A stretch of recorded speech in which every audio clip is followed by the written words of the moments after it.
የጊምቦ ወረዳ ዋና አስተዳዳሪ አቶ ትብብሩ አሰፋ በዚህ መርሃ ግብር ላይ ባደረጉት ንግግር ኢንስቲትዩቱ አርሶ አደሮች የግብዓት አጠቃቀምን እንዲያሻሽሉ እያደረገ ይገኛል ብለዋል። በዚህም የወረዳው ምርትና ምርታማነት ከዓመት ዓመት እየጨመረ መሆኑን ገልጸዋል። የቦንጋ ግብርና ምርምር ማዕከል ያው በወረዳችን ብዙ ስራዎችን ሲሰራ ነበረ። ያው አርሶ አደሩ በተለይ በምርምር የተደገፈ የግብዓት አጠቃቀሙን እንዲያሻሽል በዛም ምርትና ምርታማነት ከፍ እንዲል ከፍተኛ አስተዋጽኦ ሲያደርግ ቆይቷል። በዚህም ከዓመት ወደ ዓመት የአርሶ አደሩ የምርትና ምርታማነት መጠኑም እየተሻሻለ ይገኛል። ከአካባቢው የተፈጥሮ ሀብቶች መካከል አንዱ በሆነው የጎጀብ ወንዝ ላይ የሚገነባ መሆኑንና የውሃ አጠቃቀም ዘዴን ለአርሶ አደሮች ለማስገንዘብ ፋይዳ እንዳለው ገልጸዋል። ኢንስቲትዩቱ በወረዳው ለሚያከናውናቸው ተግባራት አመስግነው ለግንባታው መጠናቀቅ የወረዳው አስተዳደር አስፈላጊውን ድጋፍ እንደሚያደርግ አስታውቀዋል። በአካባቢያችን ሰፊ የሆነ የተፈጥሮ ሀብት አለን። ከተፈጥሮ ሀብትም እንደ ጊምቦም እንደ ከፋም ትልቁ የውሃ ሀብታችን አንዱ የጎጀብ ተፋሰስ ነው። በተለይ የውሃ አጠቃቀማችንን ለአርሶ አደሩ ከማስተማርም አንፃር ይህንን ፕሮግራም አዘጋጅተው እዚህ ለኛ ወረዳ እድሉንም በመስጠቱ በወረዳ ህዝብና በራስም ስም የቦንጋ ግብርና ማዕከልን ያመሰገንኩ ቀጣይም ቢሆን እንደ ወረዳ በምርምሩ በኩል አስፈላጊውን ድጋፍ እስካሁንም ስናደርግ ነበር። ሌሎች አስፈላጊ ድጋፎችንም ለመስጠት እንደ ወረዳ ቃል የገባው ንግግርን እዚህ ያበቃለሁ። አመሰግናለሁ። የደቡብ ምዕራብ ኢትዮጵያ ህዝቦች ክልል ግብርና ምርምር ኢንስቲትዩት ዋና ዳይሬክተር አቶ አማኑኤል አለሙ ተቋሙ ከተመሰረተበት ጊዜ አንስቶ ቴክኖሎጂን በማስፋፋት በእንስሳትና በሰብል ዘረመል ማሻሻል ላይ አተኩሮ እየሰራ መሆኑን ገልጸዋል። ተቋማችን ከተቋቋመ ጊዜ ጀምሮ ባሉን 2 ማዕከላት በክልሉ ምርትና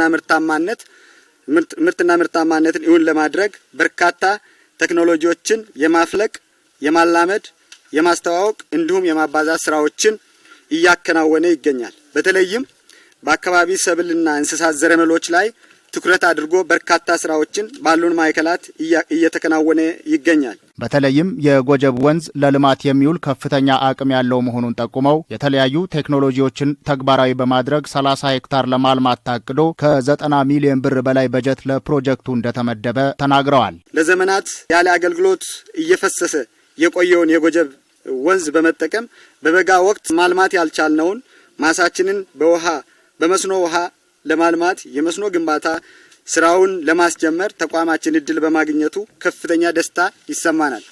በዚህ ቦታ እምቅ አቅም ታሳቢ ያደረገ በሶላር ቴክኖሎጂ የተደገፈ አነስተኛ መስኖ በመገንባት ካለን ይዞታ ከ30 ሄክታር በላይ ማሳ ለማልማት ታቅዷል። በ90 ሚሊዮን ብር ለማጠናቀቅ ውል የተገባና የበጀት ድጋፍ በኢትዮጵያ ግብርና ምርምር ኢንስቲትዩት ምግብ ስርዓት ማጠናከሪያ ፕሮግራም የምርምር ዘርፍ የተደገፈ ሲሆን ፕሮግራሙ ባሉን 2 ማዕከላት በርካታ የግብርና ምርታማነት ማነቆችን እየፈታ ቆይቷል። የደቡብ ምዕራብ ኢትዮጵያ ህዝቦች ክልል ምክትል ርዕሰ መስተዳድርና የግብርና ቢሮ ኃላፊ አቶ ማስረሻ በላቸው ኢንስቲትዩቱ የክልሉን የግብርና ስራዎች የሚያሻሽሉ ምርምሮችን በማድረግ ውጤት እያስገኘ ነው ብለዋል። የደቡብ ምዕራብ ግብርና ምርምር ኢንስቲትዩት ከተቋቋመበት ጊዜ ጀምሮ በርካታ የክልላችንን የግብርና ስራን ሊያቀላጥፉና ምርትና ምርታማነትን ሊያሻሽሉ የሚችሉ የምርምር ስራዎችን በመስራት የብዜት ስራዎችን በማከናወን የተሻለ ውጤት በክልላችን ውስጥ በግብርናው መስክ እንዲመዘገብ አይነተኛ ድጋፍ ማድረግ በመቻላቸው ለውጥ እየተመዘገበ ይገኛል። ይህ በጎጀብ ወንዝ ላይ የሚገነባው ፕሮጀክት ዓመቱን ሙሉ የግብርና ስራን ለማከናወን እንደሚያስችል አመላክተዋል። የሰብል ልማትን ወይም የሰብል ምርምር ስራን በከፍተኛ ሁኔታ ለመደገፍ የሚያስችል ዓመቱን ሙሉ መስራት እንድንችል በሚያስችል አኳኋን አነስተኛ መስኖ ተጠቃሚ እንዲሆን በማሰብ በፌደራል ኤፍኤስአርፒ ዩኒት ያገኙትን ድጋፍ መነሻ በማድረግ እንደ ፌደራል የግብርና ምርምር ኢንስቲትዩት ለቦንጋ ግብርና ምርምር ኢንስቲትዩትና እንዲሁም ለተርጫ አካባቢ ላይ ለወደፊቱ የሚሰራ እንደተጠበቀው ነው ያደረገው ድጋፍ አንዱ አካል ነው። ዛሬ ላይ እዚህ ለማስጀመር የመጣ ነው። የቴክኖሎጂ ሽግግርን ለማጠናከርና የፀሐይ ኃይል አጠቃቀምን በማሻሻል በዙሪያው ላሉ አርሶ አደሮችና አልሚ ባለሀብቶች ከፍተኛ አበርክቶ እንደሚኖረው ተናግረዋል። አንደኛው የአመቱን ሙሉ እዚህ አካባቢ ላይ የግብርና ምርምር ስራን እንድንሰራ የሚያስችል የመለስተኛ የመስኖ አውታር ዝርጋታ እየገነባ ወይም ለመገንባት ነው ዛሬ እዚህ የተገኘ ነው።